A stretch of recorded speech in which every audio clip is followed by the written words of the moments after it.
एक अमूल्य सेवा सर्वांसाठी प्रकाशित. नवे गीत 8वी आवृत्ती आता एका नवीन व आकर्षक स्वरूपात उपलब्ध. यामध्ये प्रभुसेवक स्वर्गवासी भाऊदास तडके यांनी रचलेली गीते आहे. त्यासोबत प्रचलित मराठी, हिंदी व इंग्रजी अशा 3 भाषिक गीतांचा संग्रह आहे. एकंदर 525 गीते आहे. गीतांच्या चालीकरिता शेवटच्या पानावर QR कोड देण्यात आला आहे.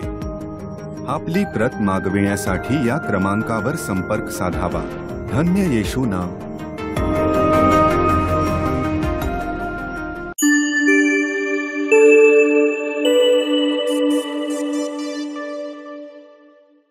आपण रोमकारासपत्र त्याचा 13वा अध्याय, रोमकारासपत्र आणि त्याचा 13वा अध्याय आणि 12वं वचन वाचूया. रोमकारासपत्र 13वा अध्याय आणि 12वं वचन. रात्र जवळ संपत आली आहे आणि दिवस जवळ आला आहे. म्हणून आपण अंधाराची कामे बाजूला टाकूया आणि प्रकाशाची शस्त्र सामुग्री धारण करूया. रात्र जवळ संपत आली आहे आणि दिवस जवळ आला आहे. इंग्लिश मध्ये असं लिहिलंय, the night is far spent, the day is at hand. दिवस जवळ आला आहे त्याचा अर्थ हे आहे तिकडे की एक हातभर लांब जवळ आलेला आहे. The day is at hand म्हणजे हात जेवढं लांब कराल तेवढं जवळ आलेलं आहे. रात्र जवळ संपली आहे रात्र, आणि दिवस जवळ आलेला आहे. रात्र जे आहे ते कसलं चिन्ह आहे बरं? रात्र अंधकाराचं चिन्ह आहे, नाही? रात्र डेडनेस, मृत्यूचं चिन्ह आहे. रात्र चोरी चांबारी आणि डाके आणि पापाचं चिन्ह आहे. रात्रीमध्ये फार गुन्हेगारी होतात, नाही? प्रभूने एकदा असं म्हटलं की तुम्हाला अंधकार आवडतो कारण तुम्ही अंधकाराच्या मध्ये आपली पापे करता, नाही? तर ती रात्र संपत आलेली आहे आणि दिवस जवळ आहे. दिवस फार जवळ आहे.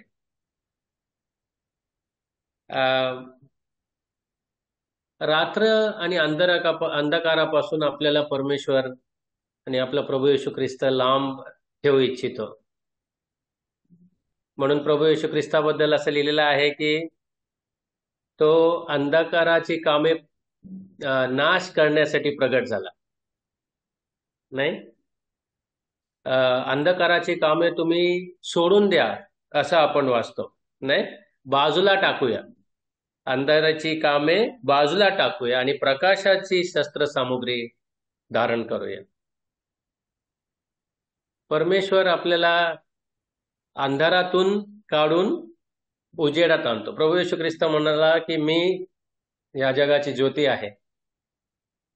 जो कोणी माझ्या मागे येईल तो कधीही अंधारात चालणार नाही. He will never walk in darkness. आणि प्रभू तुम्हाला आणि मला,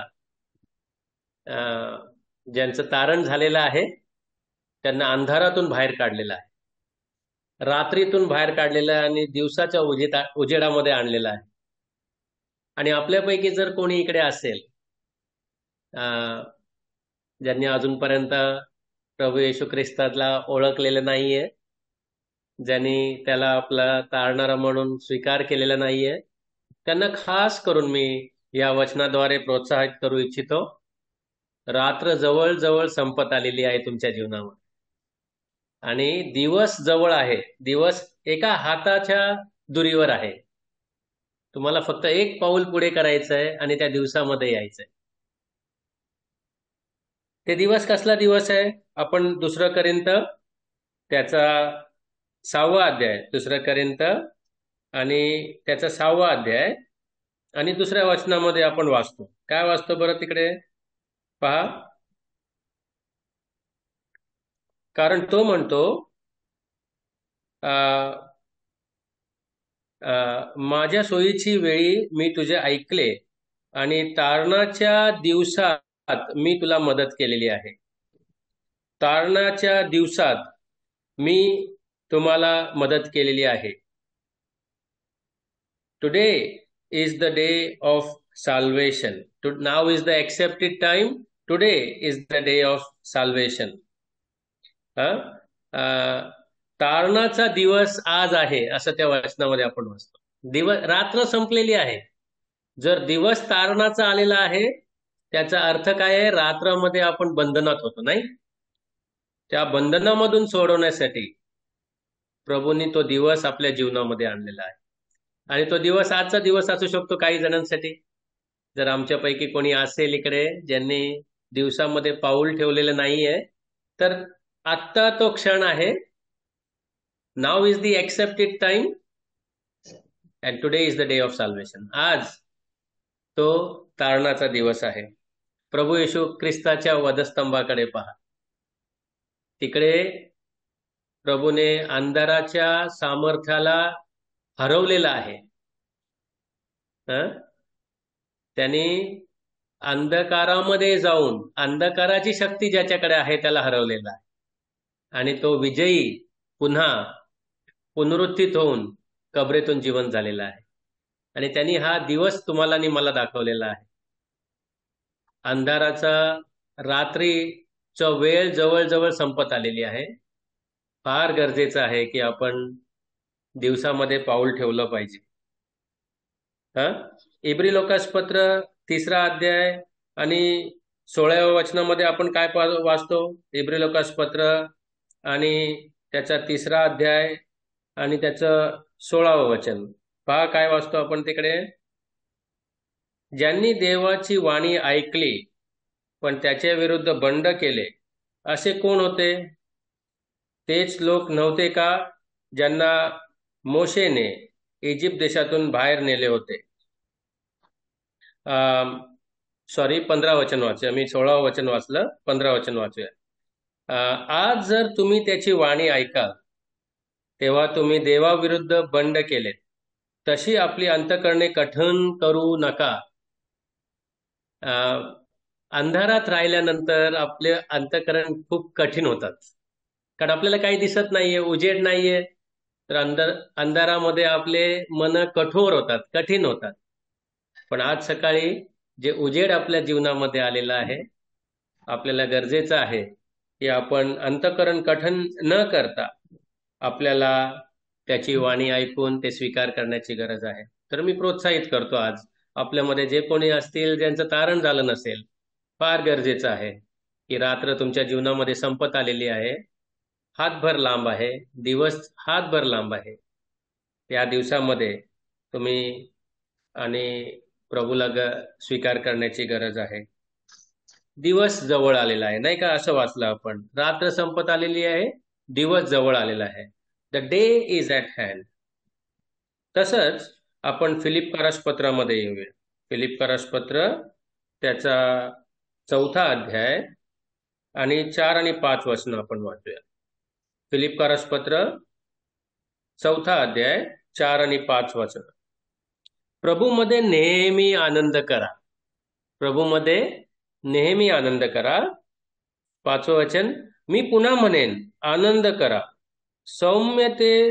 सौम्यता सर्व लोकांना समजावी. सौम्यता, तुमची सौम्यता सर्व लोकांना समजावी. प्रभू जवळ आहे. पहिला दिवस जवळ आहे असं वाचलं आपण. आता प्रभू जवळ आहे. The Lord is at hand. म्हणजे प्रभू एक हातभर लांब आहे. The Lord is at hand. Rejoice in the Lord always. And again I will say rejoice. Let your moderation be known to all men. The Lord is at hand. प्रभू जवळ आहे.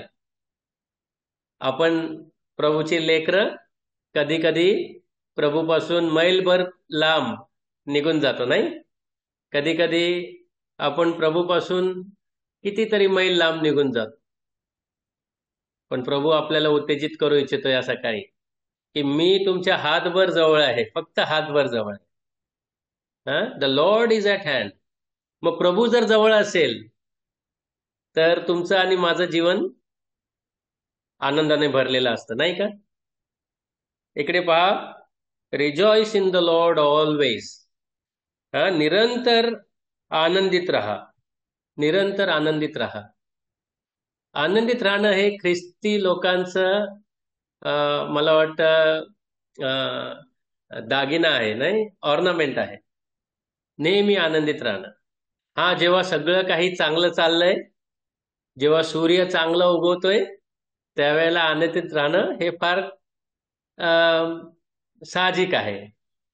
पण तेव्हा ज्या वेळेला त्रासाचा वारा वाहतो आपल्या जीवनामध्ये, आपल्या जीवनामध्ये संकटाचे वारे वाहतात, आपल्या जीवनामध्ये वादळ येतो आणि आपल्या जीवनामध्ये आपली तारू त्या लाटांमध्ये वर खाली हालायला लागते आणि समुद्राचं पाणी आत यायला लागतं. मग काय, त्यावेळेला आपण आनंद करणार का? त्यावेळेला आनंद होतो का? आपण प्रभू म्हणतो की मी हातभर लांब आहे, मी फार जवळ आहे, म्हणून आनंदित राहा, नेहमी आनंदित राहा. पॉल जो फिलिपकरास विश्वासणारे आहेत त्यांना हेच सांगतोय की मी पुन्हा म्हणेन, तुम्ही आनंदित राहा. तुमची सौम्यता जी आहे ती लोकांना समजावी, कारण प्रभू फार जवळ आहे. मी गेले काही दिवसांमध्ये हॉस्पिटलमध्ये येतोय जातोय, काही प्रियजनांचं ट्रीटमेंट चालू आहे. तर मी कालच कोणाचा तरी ECG पाहत होतो, ECGचा रिपोर्ट पाहत होतो. जर तुम्ही तुमचा ECG कधी काढला असेल तर त्या ECG वरती जे ग्राफ असतं ते वर खाली वर खाली वर खाली असं डोंगरासारखं शेप असतं, नाही का? वर जाते खाली येते, वर जाते खाली येते. जर ते वर खाली नसेल आणि स्ट्रेट लाईन मध्ये असेल, त्याचा अर्थ काय आहे? त्याचा अर्थ असा आहे की माणूस गेला म्हणून, त्याच्यामध्ये जीवन नाहीये, इज डेड. जिवंत माणसाची लक्षणं आहेत वर खाली ग्राफ असणं, नाही? ख्रिस्ती जीवन तसं आहे. कधी आपल्याला डोंगराचा अनुभव होतो, कधी आपल्याला व्हॅलीचं दरीचा अनुभव होतो. वर असतो आपण, कधी कधी फार आनंदित असतो, कधी कधी आपण फार दुःखी असतो, कधी कधी आपण फार उजेडात जीवन जगतो, कधी कधी आपण अंधारात जातो. वर खाली वर खाली वर खाली होतच असतं आपलं, नाही? पण ती आनंदाची गोष्ट आहे, कारण आपण वर खाली चाललोय. जर स्ट्रेट लाईन असेल तर संपलं, finish, there is no life. But एक सुंदर गोष्ट आहे की जे शेवटचं असेल ना ग्राफमध्ये, ते वरतीच असणार एका ख्रिस्ती माणसासाठी. एका परमेश्वराच्या लेकरासाठी कधीही ते खाली नसणार. एका परमेश्वराच्या लेकरासाठी शेवटचं जी घटका आहे ती कधीही दरीत नसणार, ती नेहमी डोंगरावर असणार. आणि प्रभू आपल्या सर्वांना तो आनंदाचा अनुभव, तो डोंगराचा अनुभव असू द्या किंवा दरीचा अनुभव असू द्या, आपल्याला आनंदित ठेवण्याचं त्याची इच्छा असते. म्हणून तो जवळ आहे, प्रभू जवळ आहे असं आपण वाचतो त्या 5व्या वचनामध्ये, शेवटचा भाग, नाही का? The Lord is at hand, प्रभू जवळ आहे. म्हणून आपली सौम्यता ही लोकांना कळावी, आपण नेहमी आनंदित राहावं. आपल्या शेजाऱ्यांनी, आपल्या नातेवाईकांनी आपल्याकडे पाहून असं म्हणायला पाहिजे, हा माणूस वेडा आहे की काय? याला कॅन्सर झालाय तरी हा आनंदित राहतोय, नाही का? याच्या जीवनामध्ये एवढा त्रास आहे तरी हा सौम्य रीतीने जगतोय, कारण प्रभू जवळ आहे. The Lord is at hand. आणि आनंदित राहण्याबद्दल आपण भरपूर वचने वाचतो, भरपूर वचनं वाचतो, नाही का? तारणामध्ये आनंद आहे. मी तुम्हाला हवं असेल तर रेफरन्स देऊन ठेवतो, तुम्ही वाचा. अनुवाद 33 आणि त्याच्या 29 मध्ये आपण वाचतो की तारणासोबत आपला आनंद जो आहे तो जोडलेला गेला आहे. हॅपी आर्ट दाऊ इस्रायल, कारण परमेश्वराने तुला वाचवलेलं आहे, तुला मिस्रातून काढलेलं आहे, असं आपण तिकडे मोशेने लिहिलेलं वाचतो. इस्रायलला परमेश्वराने कॅप्टिव्हिटी मधून, मिस्रातून त्यांनी बाहेर काढलेलं आहे आणि त्यांना तारण दिलेलं आहे आणि त्याच्यामध्ये तुम्ही आनंदित राहा असं म्हटलेलं आहे, नाही? सेवेमध्ये, तारणामध्ये आनंद, सेवेमध्ये आनंद. आपण सोलोमनचे जे लोक आहेत त्याच्याबद्दल पहिले राजे आणि त्याच्या 10व्या वचनामध्ये आणि 10व्या अध्याय आणि 8व्या वचनामध्ये वाचतो.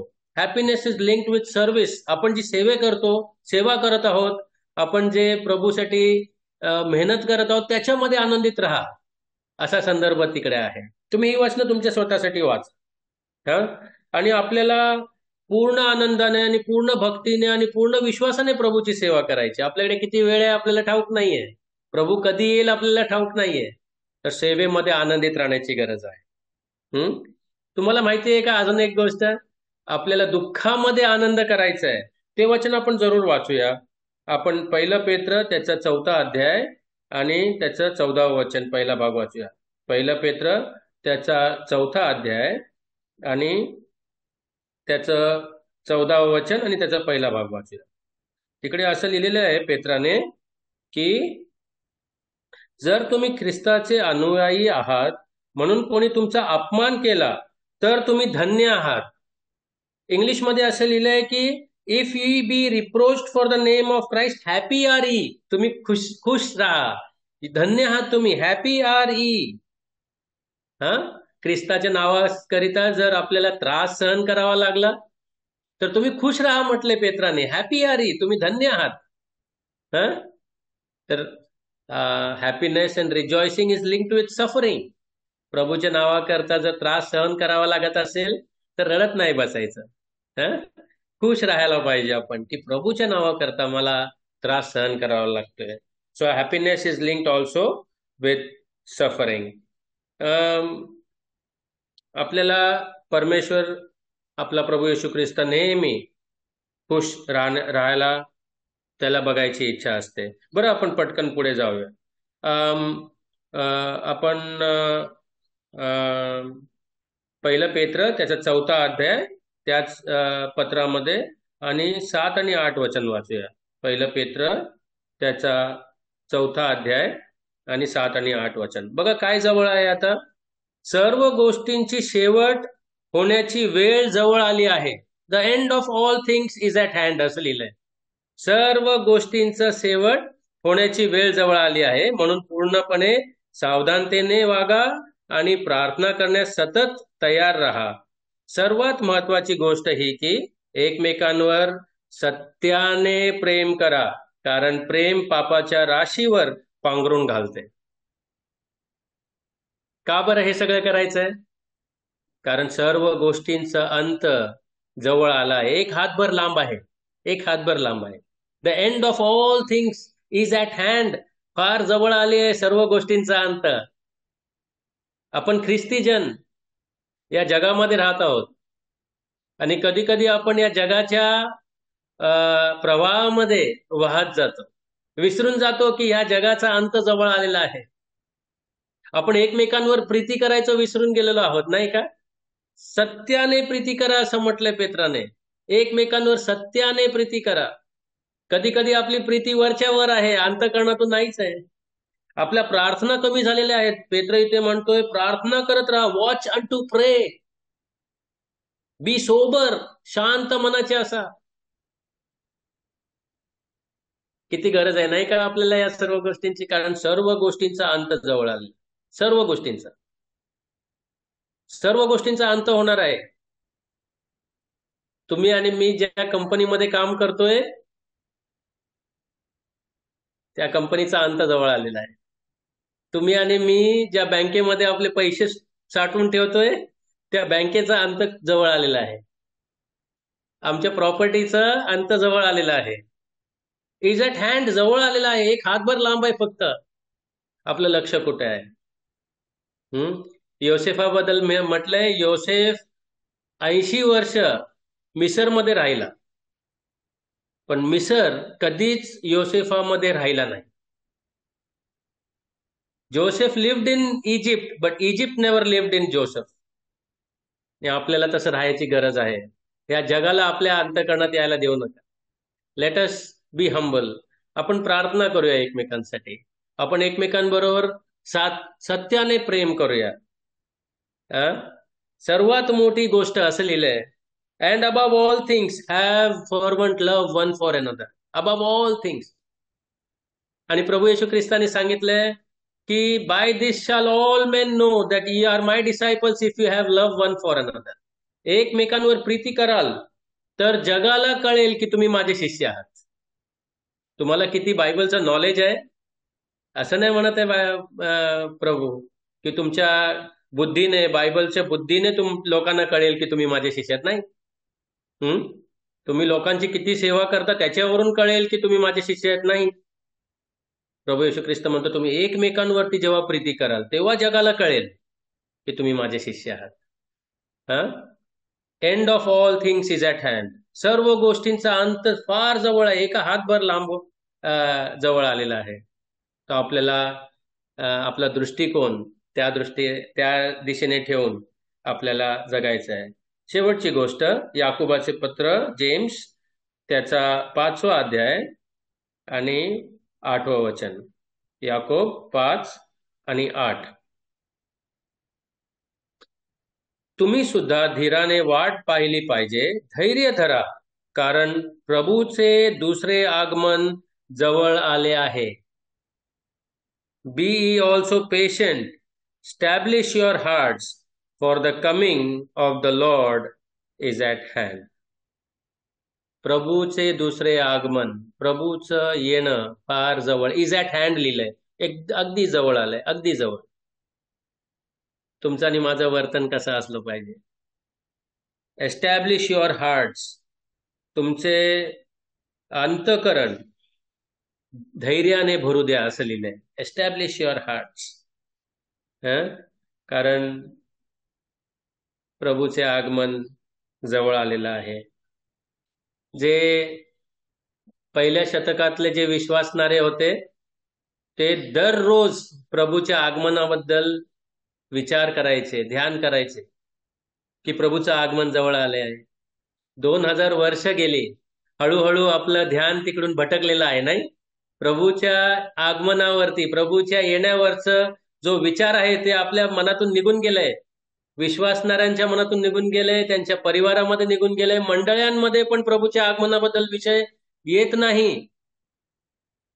आपलं त्याचं कारण हे आहे की जो व्यक्ती वरती गेलेला आहे त्याच्यावरून आपली नजर हटलेली आहे.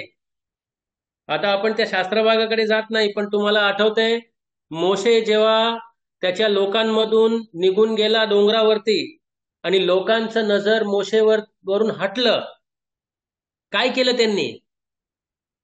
त्यांनी एका सोन्याचं कोकरू बनवलं. आयडोलेट्री, मूर्तीपूजेमध्ये घुसले, त्याची पूजा करू लागले आणि खाऊ पिऊ लागले आणि मजा करू लागले. ज्या वरती गेलेल्या जो प्रभूचा सेवक आहे त्याच्यावरून जेव्हा त्याची नजर हटली ते जगातल्या गोष्टींमध्ये अडकून बसले. आणि आपली स्थिती कधी कधी तशी होते. वरती गेलेल्या व्यक्तीवरून आपली नजर हटते तेव्हा आपल्याला त्याच्या आगमनाविषयी काही भान राहत नाही. The coming of the Lord is at hand, Yakob म्हणतोय. फार जवळ आहे, एका हातभर लांब आहे फक्त. त्याचे आगमन फार जवळ आहे प्रियांनो.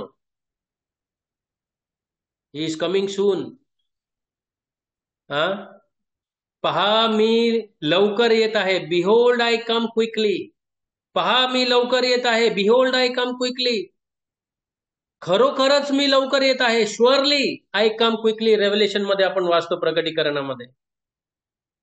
तो जो गेलेला आहे तो जरूर येणार आणि वेळ लावणार नाही असं आपण वचन वाचतो. He that shall come will come and shall not tarry. The bridegroom cometh. पहा वर येत आहे, पहा वर येत आहे. हाक मारली गेली. आपलं लक्ष कुठे आहे प्रियांनो? पुन्हा एकदा, रात्र जवळ संपत आली आहे. दिवस हातभर लांब आहे. दिवस जवळ आला आहे. दुसरी गोष्ट, आनंदित राहा, प्रभूमध्ये आनंदित राहा, कारण प्रभू जवळ आहे. The Lord is at hand. सर्व गोष्टींचा अंत जवळ आहे. आपलं अंतकरण धैर्याने भरण्याची गरज आहे. आणि शेवटी प्रभूचं आगमन जवळ आहे. प्रभूचं आगमन जवळ आहे. आपल्याला धैर्याने उभं राहायचं आहे. आपल्याला एकमेकांवरती प्रेम करायचं आहे. आपल्याला प्रभूच्या सेवेमध्ये राहायचं आहे. आपलं लक्ष येणाऱ्या प्रभूकडे ठेवून राहायचं आहे, नाही का? आज सकाळी आपण सर्वजण, इन्क्लुडिंग माय सेल्फ, आपण सगळं आत्मपरीक्षण करूया. आपलं लक्ष कुठे आहे? आणि जर आपल्यामध्ये कोणाचं तारण झालेलं नसेल तर मी त्यांना सांगू इच्छितो, दुसरा पर्याय नाहीये. There is no other way. काहीच पर्याय नाहीये. जर आज मृत्यू झाली किंवा आज प्रभू आला तर दुसरा पर्यायच नाही. तुम्हाला प्रभू येशू ख्रिस्ताला स्वीकार करण्याशिवाय दुसरा कुठला मार्ग नाही. तर आज तो दिवस आहे. Today is the day of solvation. आत्ता ती द एक्सेप्टेड टाइम, आता ती वेळ आहे. प्रभूला स्वीकार करा. आणि आपण जितक्या जणांनी तारण प्राप्त केलेलं आहे, परमेश्वराने आपल्या हृदया केली, आपलं लेकरं बनवून घेतलेलं आहे, आपण ह्या गोष्टी स्मरण करून आजचा दिवस आणि येणारे दिवस आपण जगू.